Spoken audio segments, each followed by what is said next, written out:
did you have this sense of, I want to give a sense of the 80s, I mean, in all its complexities, because the 80s wasn't just about war for Iranians, it was also about political oppression and propaganda and massive waves of migration and exile, etc., etc. And all families were in one way or another impacted. I think one thing that helps with this story is how it's based on personal memories. You know, when you base it, I tell you, like the starting point of this story for me was a sewing machine.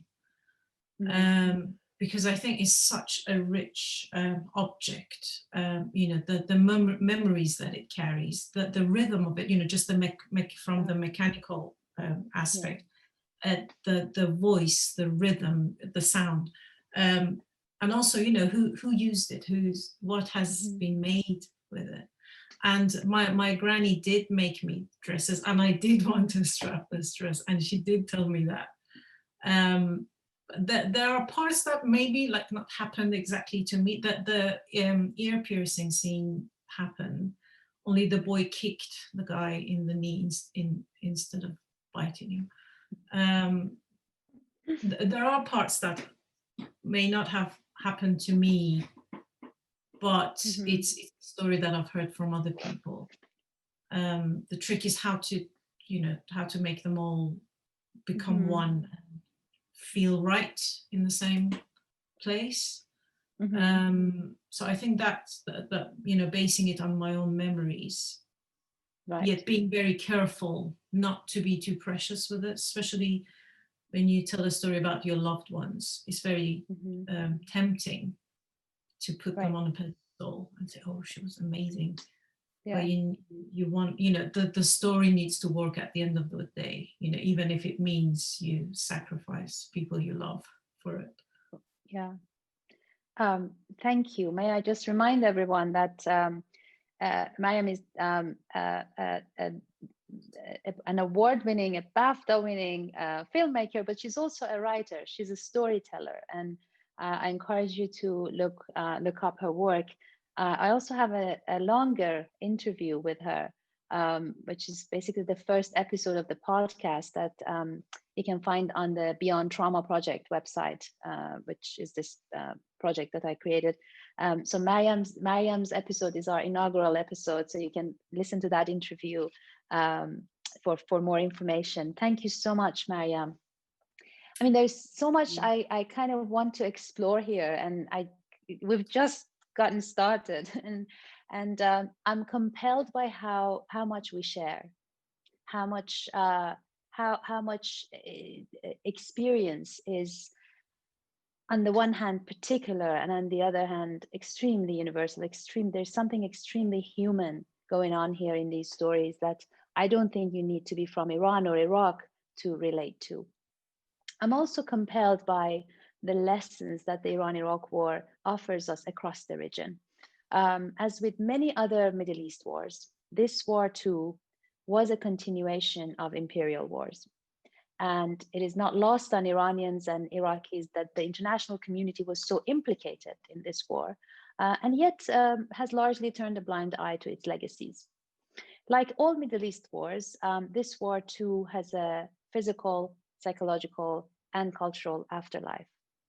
And on this 40th anniversary, it happens that the coronavirus pandemic has also painfully reminded us of the persistent presence of this war and its legacies. In Iran, we have chemical veterans and the civilian survivors of chemical attacks being amongst the vulnerable high-risk groups with underlying health conditions. And in Iraq, we have a war-inflicted healthcare infrastructure that struggles to cope with the burden of the pandemic. So wars never truly end. And I think that's what's brought us together today. And I think that's what we need to keep thinking about across the region. And it seems to me that we need new ways of asking these questions. We have 5 minutes left before I take you to the informal Q&A. I'm going to ask our speakers if there is a final word you want to bring in, please do. Let's start with Zainab, in this order: Zainab, Amir, Haytham, Pamela. If there is anything you'd like to use as a final comment. Yeah, I would like to come back to something you referred to in your second question to me. And this is the discourse of endurance among Iraqis in London.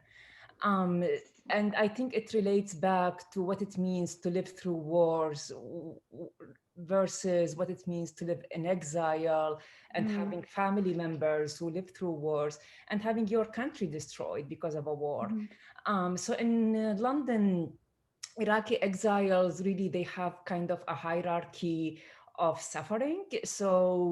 So to them, Iraqis who left Iraq after 2003, so namely Iraqis who lived through the Iran-Iraq war, the 1991 war, the sanction years, the 2003 invasion, to Iraqis exiles, they represent the true Iraq because they suffered and they understood what suffering is. So it's interesting that then how words get reinterpreted to make sense of subjectivity and national belonging. So the more you suffer, the more you are Iraqi, really, to Iraqis. And I think war and violence plays a huge role here in that perception. Thank you, Zainab. Amir, Haytham? I'm not going to add anything. Thank you all. I mean, I've learned a lot from all of you, and the last lines I think of Mariam's video are I'm still processing those. So I know. Every time I watch that film, even though I've watched it before, it just leaves me speechless.